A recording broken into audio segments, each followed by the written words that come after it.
grade. Join me in welcoming to the stage Lydiah Owiti, Lydiah, who's the founder and CEO of the Foreign-Born Military Spouse Network. Lydiah, you're up.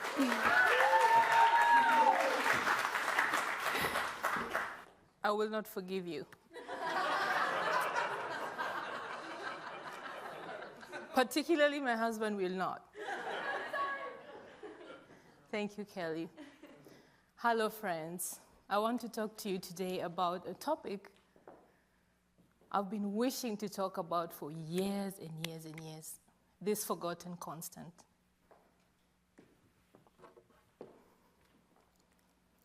Let's have this conversation. I want to ask you a few questions. Have you ever been in a room full of people but felt completely invisible? Have you ever felt so disconnected that you didn't even know where you belonged? Have you ever felt like a toddler, though being an accomplished adult? Have you ever had a crisis at 1 a.m. at night, morning, with not one single soul to call? Felt like no one would understand or even knew you existed? Have you ever felt like you made the worst mistake of your life? If you've answered yes to any of these, welcome to the life of a foreign-born military spouse network, foreign-born military spouse. A life where you give everything to this mission while silently falling apart behind that uniform. I know the story so well. I lived it.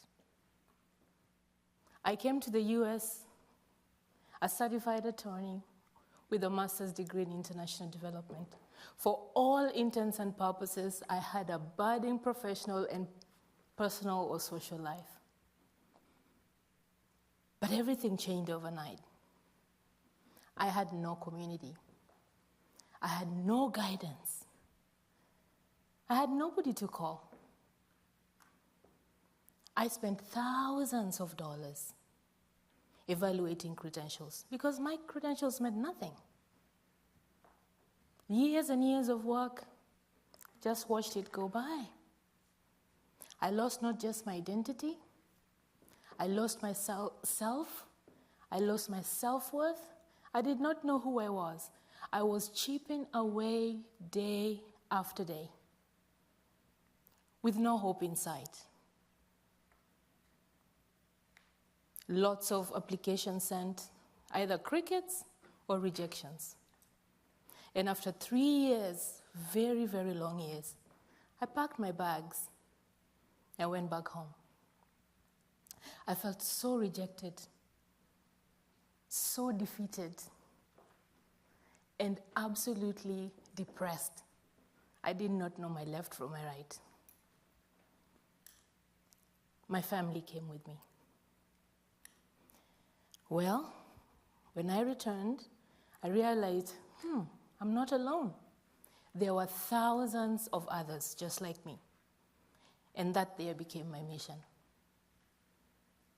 No other spouse was going to go through this. The pain was just too much. Well, this is not a family matter. It is a readiness one. Because the DoD tells us that when a spouse is satisfied, 94% of service members stay in service. If they're not, retention drops to a mere 44%. You and I can imagine what that stay will be anyway, right? Now, consider that about 20% of all military spouses are foreign-born. All military spouses, once a spouse, always a spouse.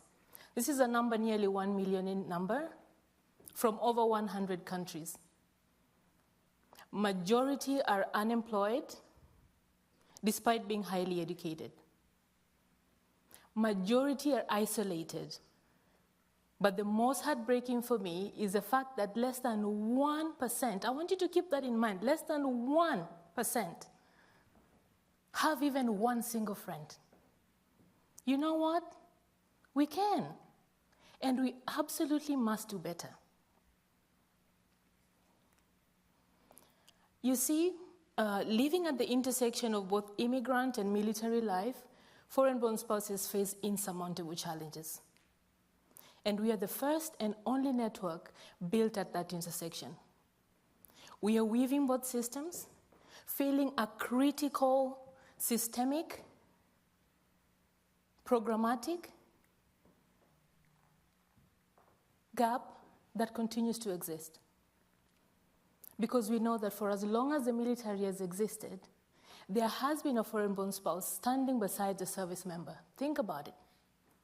Except, no one has ever stopped to ask, what do they need to acclimate? What do they need to belong to thrive?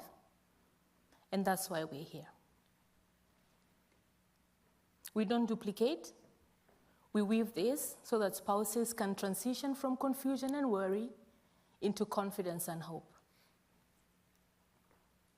Well, in less than 6 months, we are now a 6,000 plus global movement, growing rapidly. We reach over 20,000 through our various platforms. We have held over 40, as of today, events reaching over 4,000 spouses. We have secured over 7 key partnerships, including Coursera and other main ones within the military and the immigrant space, enabling us to do this work. We have intervened in over 20 crises for our members.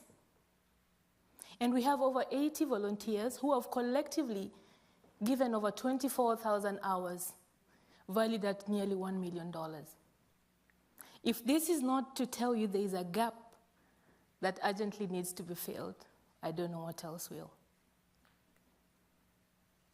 Now, don't just take my word for it. Please hear Fadua. There to be challenges, but I really did not know how much of a challenge it was going to be for me to essentially find a voice for myself and find a path for me. That adds another layer of challenges, and I had to find a way for me to move forward. And so the foreign-born military spouse definitely was the light at the end of the tunnel. And thanks to that connection and thanks to that community, I found my purpose again. I saw that there are examples of successful military spouses, successful foreign-born military spouses, and I enjoyed all the webinars, all of the sessions that we have, the fireside chats, the guest speakers are talking to us about cultural differences, reintegration, military community, and I loved it so much that I really was looking forward to be a volunteer at FMSN. There are hundreds of those videos. Well, what we've been doing is not sustainable anymore. The webinars, we've outgrown that. We urgently need to scale. Now imagine an online platform, AI-enabled, self-paced, cohort-based, always available, anywhere in the world. This is a lifeline for us. We really want to implement this. It's a lifeline, absolutely. And it transforms our reach from hundreds to hundreds of thousands. Now, the words I put here, no spouse left behind, mean a lot to me because I felt left behind a lot, and we don't want to leave anyone behind. I think of the many times I've asked, what do I need to do? How do I get this going? And I don't want to mention what's up there. I feel like this is just the time I want to open my heart. How do we get this going? Somewhere in the Bible, ask and you shall receive, seek and you will find, knock and the door will be opened. The many times I've asked, knocked, sought, doors have been opened. People have supported me to find, including mentors who work with me every day, our board members, the volunteers who put so much energy and time into this. Will you be one of those who helps us to find? Who opens a door? Or who gives? Thank you.